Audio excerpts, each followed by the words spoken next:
na member siya ng House of Representatives.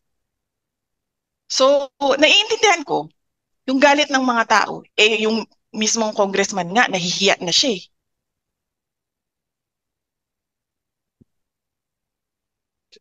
Jason, Yes, okay na? ma'am. Last question na lang po. For the upcoming 2025 elections, marami po ang mga tatakbo uli bilang mga kongresista. Ano po yung paalala po natin sa mga kababayan po natin, especially sa nangyayari ngayon, sa gitna na nangyayari sa House of Representatives?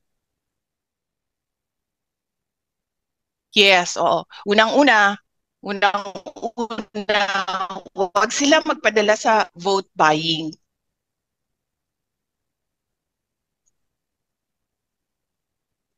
Unang-una, huwag sila magpadala sa vote buying.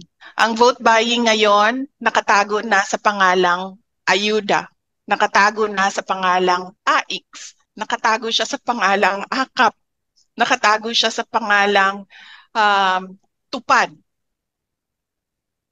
So, unang-una, pera nyo yan, pera yan ng bayan. Tanggapin nyo yan. Hanapin nyo ang buong amount doon sa voucher kung ano daw ang natatanggap ninyo. Huwag kayong magpadala sa vote buying. Kasi we will end up in an embarrassing situation na nanonood sa atin ang mga ibang bansa kasi ganito ang nangyayari sa House of Representatives natin. Pangalawa, huwag kayong maniwala sa mga promises ng mga politiko. Tingnan nyo kung ano yung kanyang track record. Kasi ang promise ay hindi pa nangyayari. Sa susunod pa yan. That is a future event. Pero tingnan nyo ang past nung politiko na yan. Ano bang nagawa niya? Ano bang nabigay niya? Ano ba ang promise niya noon na naibigay niya o hindi niya nabigay? And pangatlo, galing ako sa political dynasty ha. Hindi ko inaano yan. Obvious naman yan. Pero hindi dahil galing yan sa isang pamilya ng mga politiko ay automatic na ang boto ninyo. Pag-isipan ninyo kung ano ang kapasidad ng tao na yan bago ninyo iboto. Huwag kayong bumoto dahil sa apelido. Okay? Okay ka na, Jason? Are you Daghang satisfied? salamat, ma'am. Okay, Thank you. Next question, Dempsey, Philippine Daily Inquirer. Hi, ma'am. Good evening. You mentioned a while ago about parang tinatamad lang talaga kayo magpunta ng Supreme Court to challenge the hearings. Tama po ba? Na parang ganun yung sitwasyon ngayon. And so, yes, na-discuss talaga, ma'am, na may parang gagawin kayo sanang legal remedy or to go to Supreme Court to challenge this. I mean, what could possibly prompt you to go there already? I mean, hindi pa ba enough na seeing what's happening right now for you to go to Supreme Court? I mean, di ba, parang you mentioned na nga na parang, I mean, from the questions earlier, sinasabi na parang na-persecute ng araw, won't those be enough reasons for you to go to Supreme Court already and to challenge it? I mean, if you're not going to attend, why not just challenge it to the Supreme Court then? Oo, totoo yan. I think mali ang word na nagamit ko kaninang natatamad. Hindi pa ako fully committed. Hindi ako fully committed na mag-file ng cases. Although lahat ng cases nasulat na ng mga lawyers. It's a matter of filing. In fact, kanina, kami ni Attorney Lopez, we were signing the verification and certification of non-forum shopping. Nagpirma na siya, nagpirma na ako. Inaantay na lang namin na na magsabi ang mga lawyers na we're ready. Everything, all the documents are ready for filing. Pero nasulat na lahat. yung sa akin lang kasi, parang, yes, tama naman na i-question sa mga korte natin yung ginagawa ng 19th Congress. Pero naisip ko din kasi hanggang June na lang din naman sila. And hindi naman ito kasi matatapos sa June para sa akin. Matatapos ito sa 2028 kung meron ng bagong Pangulo. Kung matuloy man ang election ng 2028. Kasi nandoon pa rin sa isa sa mga discussion and bullet points nila ang charter change. So, kailangan namin upuan ulit again and again ng mga lawyers, but ready sila sa kanilang mga hinanda na cases. Okay. Siguro follow up. I mean, what would prompt you or what would prompt you to finally attend the committee hearings? Kasi parang as mentioned nga earlier, I mean, the panel was clearly looking for you and the other officers from your office na mag-appear doon po sa committee hearings. I mean, what would prompt you? Ano yung parang magiging final straw nyo for you to finally attend and to somehow respond to the questions being raised during the previous hearings? May parang certain move ba na dapat gawin yung House bago kayo umattend po mismo? Or anything that could prompt you to finally go there? I think the most that they can do is kung ano yung ginagawa nila sa amin ngayon, diba? Dinedetain nila yung mga OVP personnel. So, yan na lang, kanina may meeting kami ng House Sergeant of Arms. Pinapaalis niya ako dito. And then sinasabihan niya ako, because we have to put extra security because the Vice President is here. And then I told them, sir, I am not your security problem.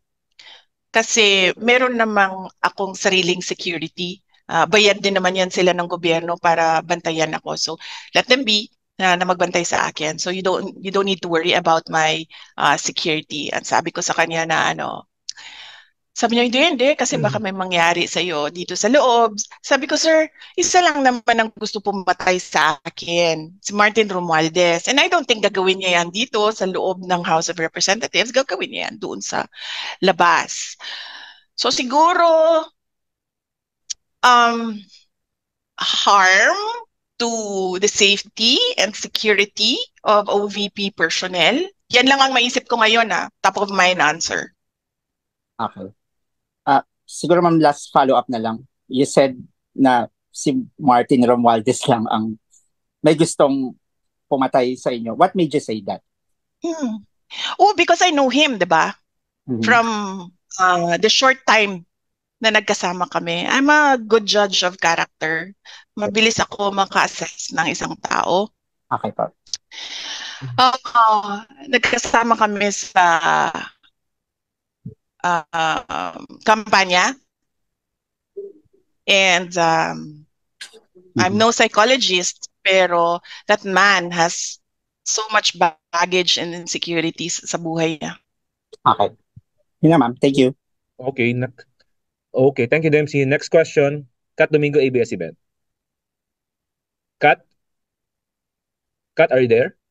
Good evening, Vice President. Ma'am, during your first few press conferences with us, you mentioned that merong triumvirate or triangle power of triangle power, something like that. And you mentioned na sa susunod na press conference nyo na babanggitin, particularly some details about the House Speaker and the First Lady. May we finally know ano po to, ma'am? Sit in. Sit in na lang. Sit in. Well, yes, dinidiscuss namin yan kagabi, no? Diniscuss din namin yan kagabi. And kasi, mame-mention ko yung pangalan ng First Lady doon sa mga sinasabi sa hearing. And, alam mo yon, ang gusto lang naman namin kasi lahat sa Office of the Vice President ngayon, magtrabaho. In fact, kung makita nyo doon sa loob, if you're allowed to visit Yusek Lopez, isang buong malaking plastic box ng documents ng trabaho ang ginagawa niya. Ganun din ang gusto ko, that I be allowed to attend my events and go around to talk to the people. Yun lang ang gusto namin. Kaya sinasabi ko, kung pwede sana sagutin ko yung mga tanong doon about sa committee hearings sa ibang araw, because I'm waiting for them to push it para makasagot ako. Sa ngayon kasi kulang pa eh. Para sa akin kulang pa. So I'm waiting for them to push it para ako magsalita. Hindi ako nagsasalita ngayon kasi ang gusto ko nga, ituloy na lang nila yung hearing nila at tapusin nila kung kailan nila tapusin para makabalik na kami sa...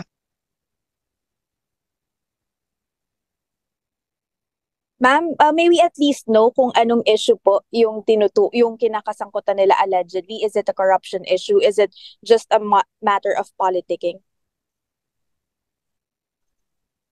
It's about envelopes na sinasabi. Sorry, ma'am, envelopes? Envelopes. The one with the money, ma'am, does it mean that it may have originated from the House Speaker and the First Lady po? Ayoko na I'm waiting for them.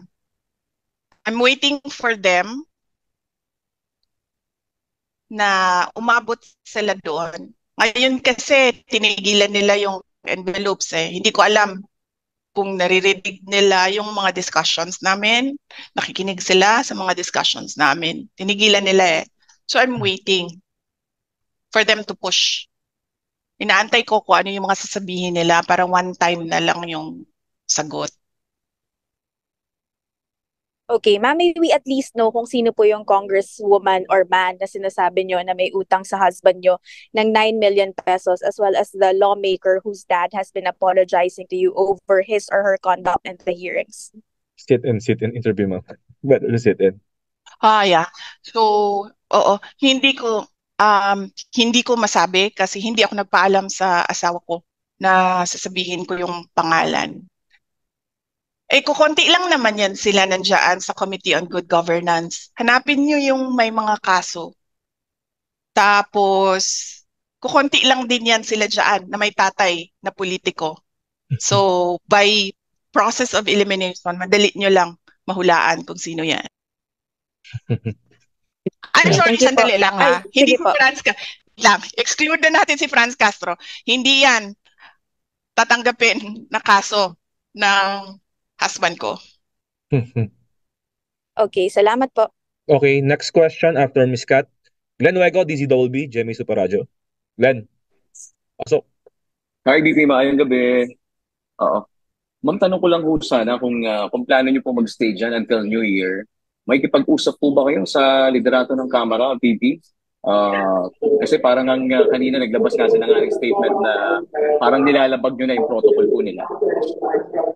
Thank you, ma'am. Oh yeah, yes. Actually, pinuntahan ako dito ng Sergeant at Arms. Kanina, nakipag-meeting siya sa akin. We sat down and we talked, and then he leave. And no, I will not leave. Sabi niya, I need to do my job. You need to leave. Sabi ko, ano bang gagawin mo? Bubuhatin mo ako palabas. Sabi ko sa kanya. Sabi niya, hindi naman. I will just escort you out. And then sabi ko sa kanya, I will escort you out of this office. Sabi ko sa kanya. And then he said, again, you need to leave. Paulit-ulit 100 times, he said, you need to leave. And then I said na, alam mo sir, ganito na lang gawin natin. No? Yung boss mo, congressman. Yung may-ari ng opisina na ito, congressman. So sir, why not? Sabi ko sa kanya, i-elevate natin sa kanila dalawa. ang pag-uusap. Huwag tayo yung mag-usap dito kasi gusto mo akong paalisin. You want to escort me out. I want to escort you out. So meron tayong kumbaga impasse dito. Sabi ko, yung boss mo congressman, yung may-ari ng opisina na ito, congressman. Hayaan natin sila kasi pareho silang congressman. They are both above our pay grade. So yes, pinapaalis nila ako. But no, sabi ko, kausapin niyo si Congressman Pulong Duterte.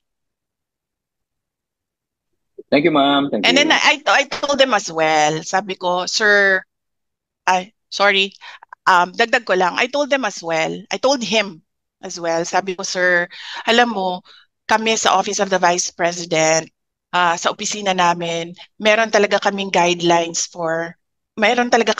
for austerity measures, kung ano yung dapat gawin to save government funds. Isa yon sa pagpatay ng kuryente. Sabi ko, naiintindihan ko yan. Kaya nga kagabi, nung sinabi sa akin na papatayin yung kuryente, sabi ko, go ahead kasi meron naman ako dalang flashlight. Tsaka matutulog na ako. Saan ko ba kailangan ng kuryente kung matutulog na ako? Isasaksak ko ba yung sarili ko para makatulog? Hindi naman. So sabi ko, sir, patayin nyo lang yung kuryente.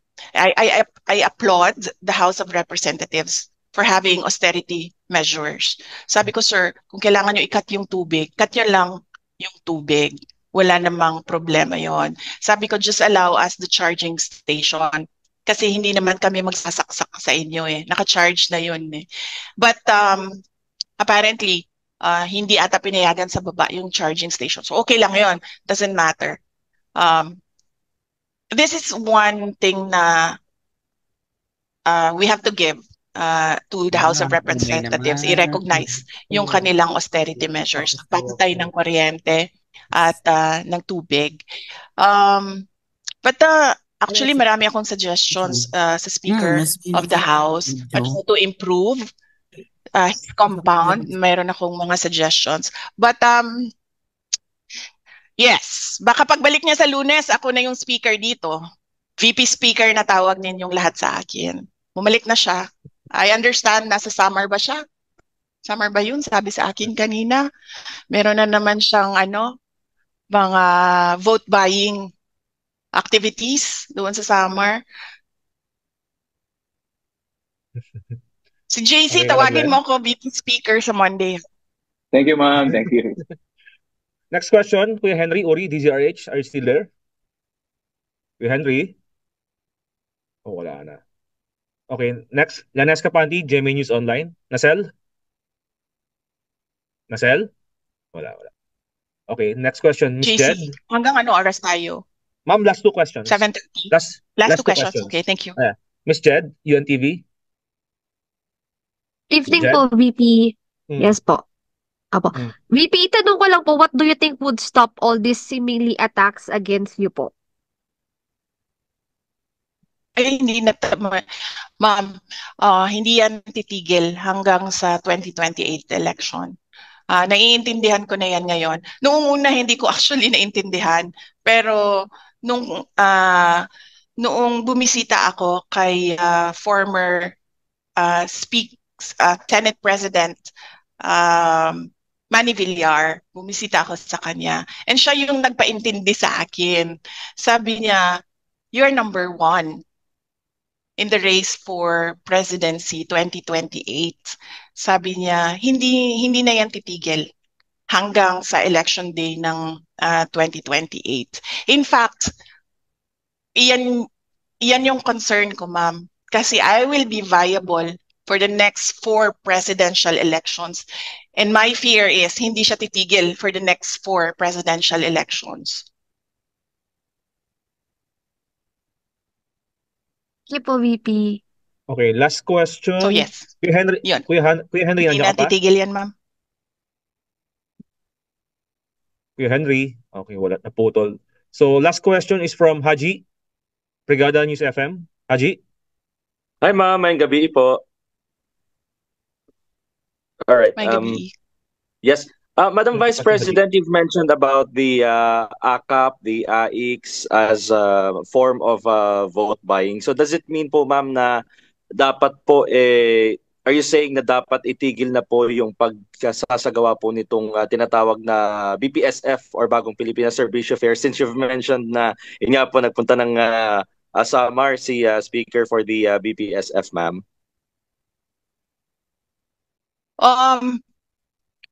Well, yes, that is a matter na dapat pag-usapan ng executive department. Kasi clearly, ginagamit naman kasi talaga siya sa vote buying. In fact, noong nakaraang barangay elections, meron akong kausap na isang member ng House of Representatives. And then natanong ko siya, sabi ko, magkano ba yung suporta mo sa mga barangay candidates? And then, sinabi niya, no, I don't give. Binibigyan ko lang sila ng allotment ng, wala pang AKAP noon eh. Binibigyan ko sila ng AIX and tupad.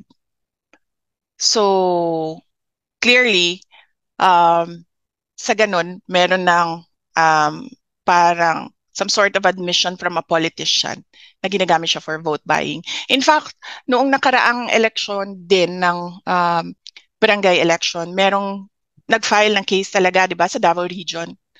Kasi ginamit siya pambayad sa mga botante. Well, kung ako ang presidente, hindi ako papayag ng ganyan. Kasi para saan ba yan? Di ba para sa mga individuals in crisis at para sa mga kapos? Ang dami-dami kayang nakakatanggap na hindi in crisis and hindi kapos. In fact, sabi nga nung DSWD, bago lang, di ba? Nagpalabas sila ng news item. Sinasabi niya doon, wag i-politicize ang pamimigay noong kanilang ayuda. GC, I see that certain Dodi and Kat Domingo naka-raise yung kamay nila. Gusto mo ba sila Ma'am, i-acknowledge? na ako, sorry. Hindi ko lang nababa. Baka hindi na. Done na po si Kat. Kat is done. Okay. Okay. Dodi? Okay. Really? Last question. Yes. Hello, BP. Oo. Dodi na Yeah. Okay, so citizen lang ako, average citizen, average voter. So, obviously, hindi naman talaga in aid of legislation yan. Tama kayong BP. And para sa akin, kayo yung kauna-unang nabudol ni BBM. Election pa lang, alam natin by 2028 kung sino yung susunod, and alam natin lahat kung anong gagawin yung mga yellow and left para ma-prevent yan. Pero look at us now. Ngayon sa bansa natin na nagiging voice of reason, ito mga left. Mga left, something is wrong. Diba? Ang ako lang, ma'am, is hindi naman seryoso, pero you think may sibling rivalry itong si Senator Amy at BBM? Kasi ini-expose at na-expose tuloy yung leadership ng kapatid niya. Yun lang, ma'am. Okay.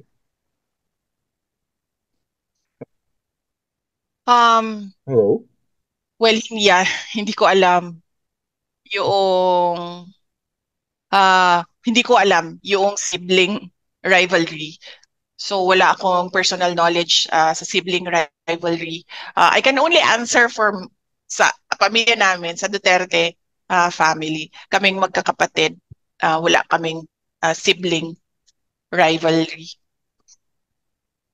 Okay, thank you, ma'am. Thank you, Sir Dodi. For pointing that out.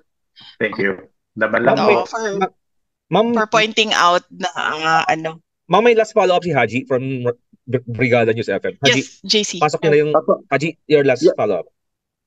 Yes, Okay. Madam Vice President. Lastly, ma'am, sorry, I clarify ko na po kasi I need to ask this kasi nabanggit po ninyo kanina na you're planning na po as hanggang at least until Christmas or until the New Year kasi parang part to ng planning ninyo na baka sakali na or your expectations would be baka abutin ng ganun po katagal yung contempt order since yung mga congressman po yung nagsasabi kung hanggang ilang araw. Pero ma'am, sorry po, pero may mga gamit na po ba kayo until at least Christmas sa House of Representatives po? Since indefinitely you were allowed naman po ni Kong Pulong na magstay. Yes, meron akong gamit dito. Actually, ang problema kasi dito, hindi ako nakapaghanda ng maayos. Kagabi lang kasi, during our meeting, my meeting with Yusek Lopez na bring up na based on the timelines of Ilocos 6, the case Ilocos 6, umabot sila ng Pasko, umabot sila ng New Year. But nagpabili na ako kanila ng tali kasi dito na lang ako maglalaba. And then dito ko na lang din i-dry yung clothes ko. Medyo madami naman akong t-shirt na nadala. So pwede pa siya. Paulit-ulit lang. Kasi uniform naman yung dinala ko eh. So hindi siya halata na paulit-ulit. Kasi uniform siya ng OVP lahat. Opo. And yung day-to-day activities nyo po, ma'am, as Vice President, ay dyan po kayo mag-office, kumbaga? Yes, kanina I did a Zoom meeting. Si Yusek Lopez din, binigyan na namin siya ng Wi-Fi so she can do the Zoom meetings. Actually sa sa OVP, karamihan online meetings kami, karamihan doon. Bihira yung in-person meetings namin. Doon naman sa mga na-cancel na mga activities, ang ginawa namin ay gumawa kami ng mga video messages. Ginawa namin kanina. 3, and then we have pending 17 video messages that we will do in the next 2 days. Dagan kayo salamat, ma'am. Okay, that wrap ups our press Thank briefing you, for the opening meeting. Sir Jay. Okay na? Madam VP, sorry po. Meron pong one question lang from one vlogger po, si EJ Hugalbot po. Baka pwede po natin i-entertain lang. Si EJ Hugalbot po. EJ, are you there? Oh, yeah. Yes. Opo, sige. Sa vloggers tayo? Okay. EJ? Andiyan po ba siya? Or kung hindi po si EJ, si MJ Cambao, is he here? Ms. MJ, do you have any questions for the Madam VP?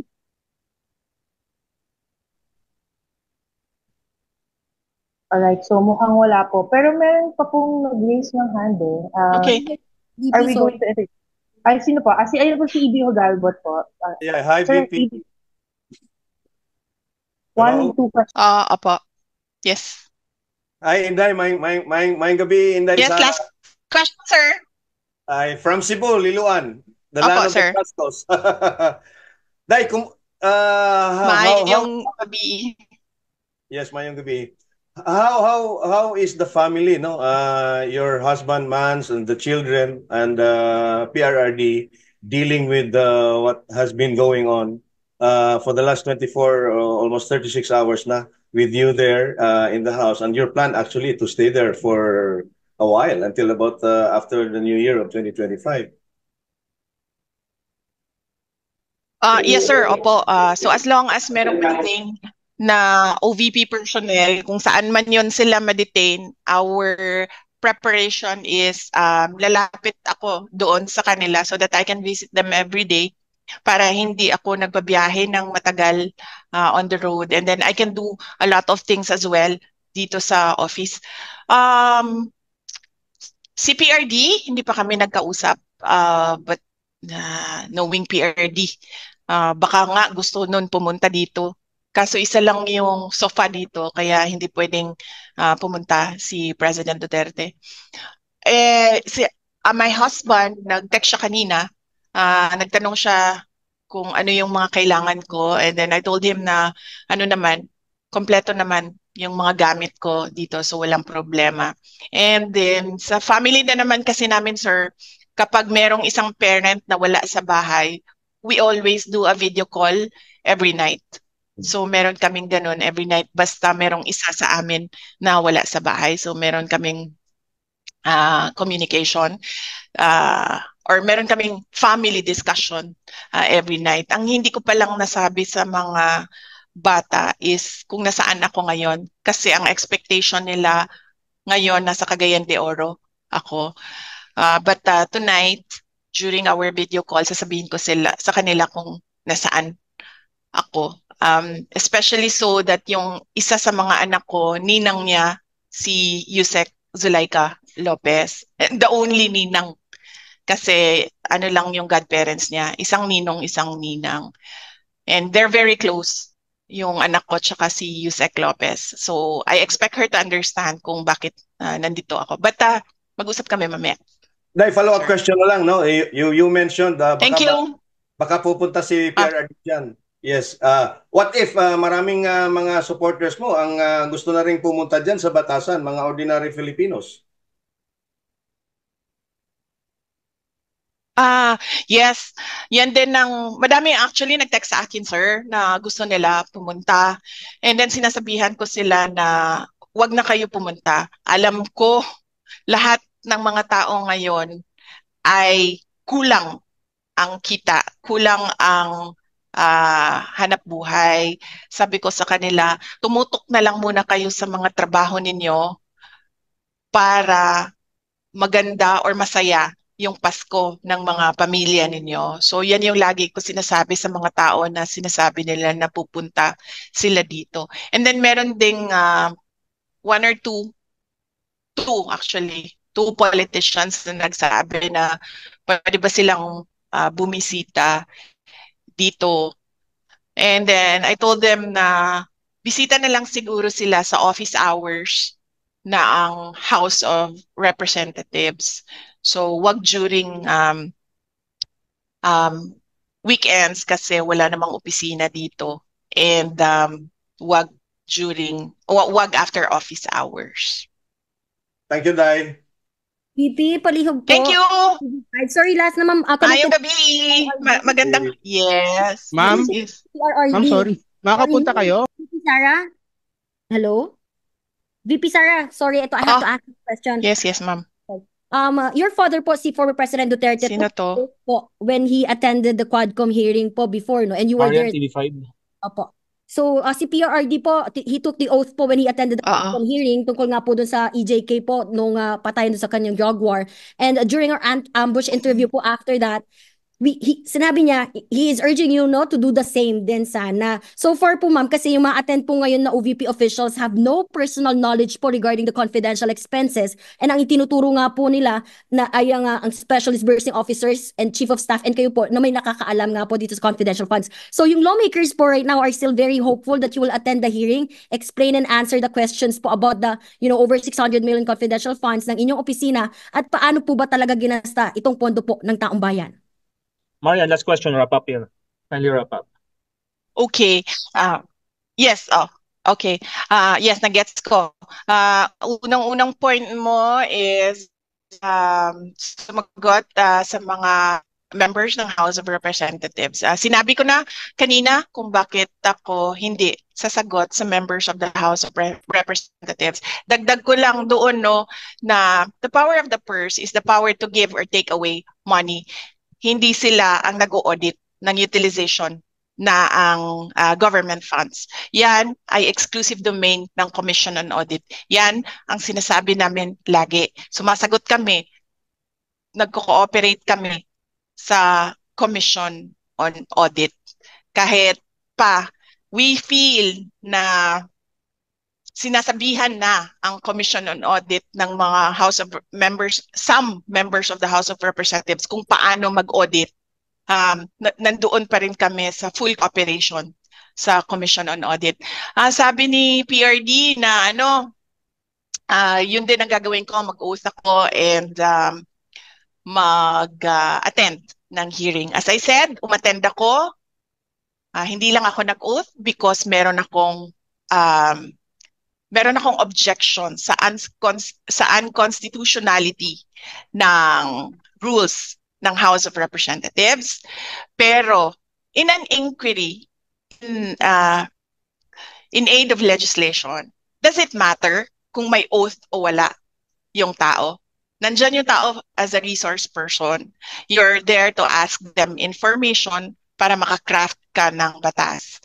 So, does it matter kung naka-oath siya or hindi? Kasi pwede mo, you as a legislator, you have to sift through all the pieces of information that were given, diba? Hanapin mo ano ba ang ano dito relevant, ano bang hindi relevant para ka makagawa ng batas. Pero hindi naman kasi ganun nang nangyayari. Ang ginagawa nila, they're taking on the role of a prosecutorial investigation. And pagdating naman kay PRD, he's already a former president. So sabi nga niya, di ba, huwag kayo maniwala sa akin kasi vice president lang ako. Hindi ako maniniwala sa kanya kasi former president siya. Hindi naman siya incumbent president. Alright, I think that's it, no? Ma'am, okay na po ba? Thank you! Maraming salamat po. Salamat. Salamat.